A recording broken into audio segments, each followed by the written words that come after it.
സർക്കാർ രൂപീകരണത്തിന് അവകാശവാദം ഉന്നയിച്ച് നരേന്ദ്രമോദി രാഷ്ട്രപതി ഭവനിൽ.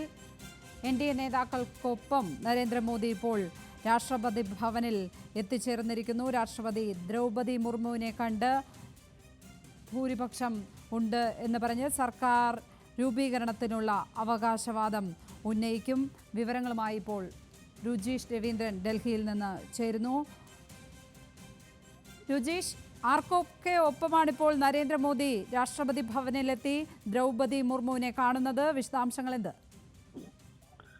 ലക്ഷ്മി, നേരത്തെ തന്നെ NDA യോഗം കഴിഞ്ഞതിന് ശേഷം NDA നേതാക്കൾ രാഷ്ട്രപതി ഭവനിലെത്തി രാഷ്ട്രപതിയോട് ഈ നരേന്ദ്രമോദിക്ക് പിന്തുണ പ്രഖ്യാപിച്ചുള്ള പിന്തുണ കത്ത് രാഷ്ട്രപതിക്ക് കൈമാറിയിട്ടുണ്ട്.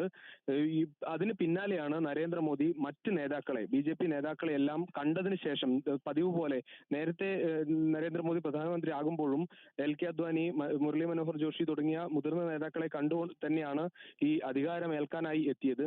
ഇപ്പോഴും സമാനമായി തന്നെ LK അദ്വാനിയുടെയും മുരളി മനോഹർ ജോഷിയുടെയും മുൻ രാഷ്ട്രപതി രാംനാഥ് കോവിന്ദിന്റെയും വീട്ടിലെത്തി അവരെ കണ്ടതിന് ശേഷം ഇപ്പോൾ പ്രധാനമന്ത്രിയുടെ വാഹന വ്യൂഹം അല്പസമയം മുമ്പാണ് രാഷ്ട്രപതി ഭവനിലേക്ക് പോയത്.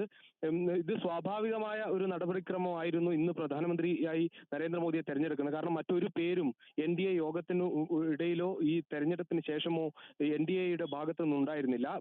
പ്രധാനമന്ത്രിയുടെ പേര് തെരഞ്ഞെടുത്തപ്പോൾ തന്നെ സ്വാഭാവിക നടപടിക്രമമായി ഈ NDA നേതാക്കൾ രാഷ്ട്രപതിക്ക് ഈ പിന്തുണക്കത്ത് കൈമാറുകയും ചെയ്തു. ഇന്ന് ഈ അവകാശവാദം ഉന്നയിക്കുന്നതോടുകൂടി തന്നെ പ്രധാനമന്ത്രി പദത്തിലേക്ക് നരേന്ദ്രമോദി വരിക തന്നെയാണ്. മറ്റന്നാൾ 9-ാം തീയതി വൈകിട്ട് ഇനി സത്യപ്രതിജ്ഞ ഉണ്ടാവും. രാഷ്ട്രപതി ഭവനിൽ വെച്ച് തന്നെയാണ് സത്യപ്രതിജ്ഞ ചടങ്ങുകൾ നടക്കുന്നത്. അതിന്റെ മുന്നൊരുക്കങ്ങളും അവിടെ വിലയിരുത്തിയ ശേഷമാകും പ്രധാനമന്ത്രി ഇപ്പോൾ ഇവിടുന്ന് മടങ്ങുക. 9-ന് വൈകിട്ട് 6 മണിക്കാണ് സത്യപ്രതിജ്ഞ ചടങ്ങ്. അന്ന് തന്നെ പ്രധാനപ്പെട്ട വകുപ്പുകളിലെ മന്ത്രിമാരെല്ലാം തന്നെ സത്യപ്രതിജ്ഞ ചെയ്ത് അധികാരമേൽക്കാനാണ് സാധ്യത. ഇതര രാജ്യങ്ങളിൽ നിന്നുള്ള വിദേശ രാജ്യങ്ങളിലെ പല പ്രമുഖ നേതാക്കളും ഈ സത്യപ്രതിജ്ഞ ചടങ്ങിൽ പങ്കെടുക്കും. ലക്ഷ്മി. രുജീഷ് വി രവീന്ദ്രനാണ് വിശദാംശങ്ങൾ നൽകിയത്. പ്രധാനമന്ത്രി നരേന്ദ്രമോദി രാഷ്ട്രപതി ഭവനിൽ എത്തിച്ചേർന്നിരിക്കുന്നു. പിന്തുണയുണ്ടെന്നുള്ള കാര്യം അറിയിക്കുവാനായി NDA നേതാക്കളും അദ്ദേഹത്തിനൊപ്പം എത്തിയിട്ടുണ്ട്. ഭൂരിപക്ഷമുണ്ടെന്ന് കാട്ടി സർക്കാർ രൂപീകരണത്തിനുള്ള അവകാശവാദം ഉന്നയിക്കും.